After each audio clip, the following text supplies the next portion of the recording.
está llamando a trabajar para liberar. Bendición, mi Padre. Hello, everyone, and welcome to the very first episode of La 21 División en la Gran Manzana. My name is Jaden, aka Caballito, and I'm so excited that you're here.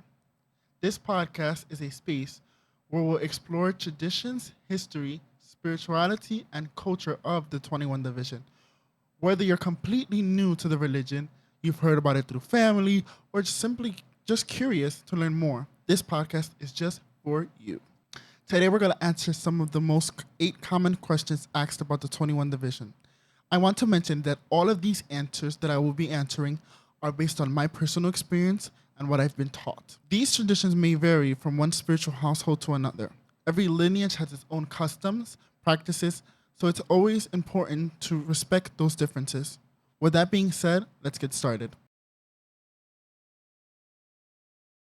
The 21 Division is a synthetic Afro-Caribbean spiritual tradition that is primarily practiced in the Dominican Republic. It combines elements of African spiritual traditions with Catholicism, creating a unique religious and cultural practice that has been passed down through so many generations.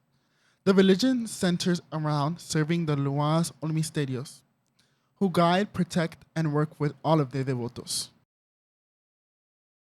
Why is it called the 21 Division?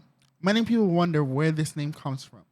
The tradition is known as the 21 Division because the spirits are traditionally grouped into 21 spiritual divisions or families. Within these divisions are groups known as the Petros, the Marasas, and the Indios.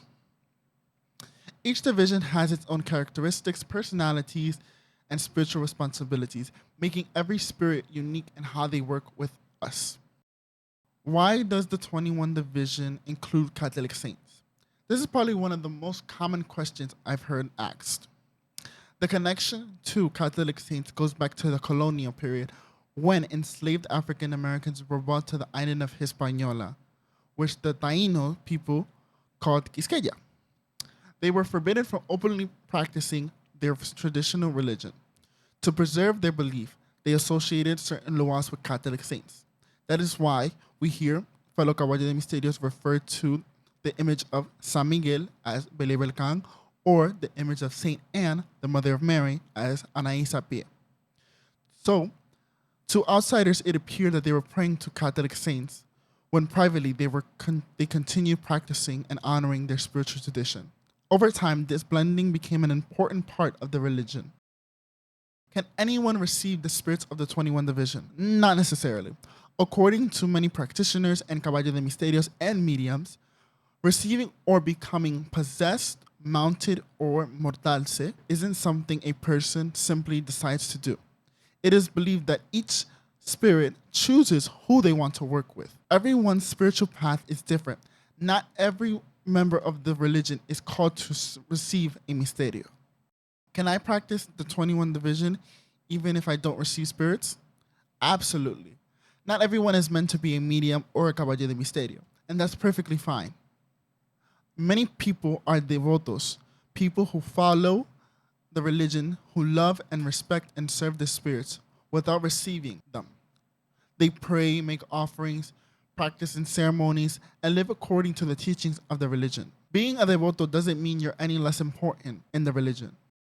How do I know if I'm supposed to practice this religion? There isn't one answer that fits everyone. For some people, the calling comes through family members who practiced this for many generations, and they notice that you have signs that you might have misterios. For others, the spirits may communicate through dreams, visions, or encounters or experiences that encourage them to learn more about the tradition. Every spiritual journey is unique, and it's very important to trust the process and not to rush. How do I start my spiritual journey? If you're interested in learning more about this religion, my recommendation is to seek guidance from a trusted Caballo de Misterio or practitioner within the 21 Division. Receiving a spiritual reading can help you better understand your path and identify which spirit walks with you, and receive guidance on how to respectfully begin serving them if that is part of your calling. Take your time, ask questions, and don't feel pressured to move faster than what you're comfortable with. Is the 21 Division the same everywhere? Absolutely not. Just like many other religions around the world, practices can vary depending on the spiritual house, the lineage, the community, and of course the teacher or caballo de misterio. Some ceremonies, prayers, songs, and customs may be different from what you're used to, but that necessarily doesn't mean that one way is the right way and the other is wrong. Respecting those differences is an important part of understanding the riches of this tradition. That brings us to the end. I hope this episode helped answer some of your questions and gave you a better understanding of this beautiful spiritual tradition. If you enjoyed today's episode, be sure to follow the podcast so you don't miss future episodes. We'll be talking about different divisions, the misterios, Dominican spiritual traditions, history, prayers, and interviews with practitioners, caballo de misterios, and mediums. If you have a question you'd like answered in a future episode, be sure to send it my way. It might even become the topic of an upcoming discussion. Until next time, may God bless you. May the misterios guide and protect you. And thank you so much for listening to La 21 División en la Gran Manzana.